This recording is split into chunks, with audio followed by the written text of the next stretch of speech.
ఇవాళ 27 years young అమ్మాయి నడుము నొప్పి అని చెప్పి మన క్లినిక్ వచ్చారండి. తను దాదాపు 1 ఇయర్ నుంచి ఈ నడుము నొప్పి అనేది రోజు వస్తుందనమాట.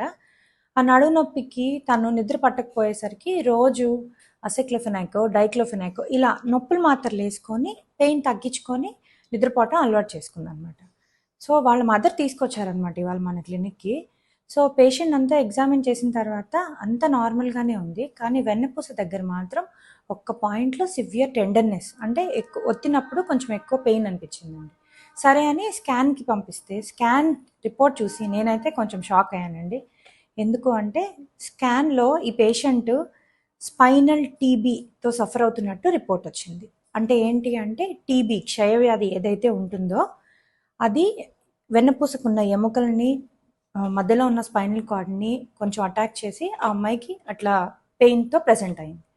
సో ఆ అమ్మాయికి 1 ఇయర్ నుంచి రోజు నైట్ అయ్యేసరికల్లా చలి, వణుకు, జ్వరం వచ్చినట్టు ఉండటం ఇలాంటి లక్షణాలు ఉన్నాయంట. సో వీటితో పాటు వెన్నపూస నొప్పి ఉండేసరికి వెన్నపూస నొప్పే కదా అని చెప్పి ఆ టాబ్లెట్ నొప్పుల మాత్రలు ఏవైతే ఉన్నాయో వాటికి అలవాటు చేసేసుకుంది. చూస్తే అది స్పైనల్ ట్యూబర్క్లోసిస్, అంటే క్షయవ్యాధి ఏదైతే ఉందో అది వెన్నపూసని ఎఫెక్ట్ చేసింది. సో ఎక్కువ రోజులు నడుము నొప్పితో బాధపడుతున్న వాళ్ళు ఎవరైనా కానీ హెల్త్ని నెగ్లెక్ట్ చేసుకోవద్దు. ఇంకొకటి టీబీ అనేది కూడా ఎర్లీ స్టేజెస్లో పట్టుకోగలిగితే మనం హ్యాపీగా ట్రీట్ చేసుకొని నార్మల్ లైఫ్ లీడ్ చేయొచ్చు. Thank you.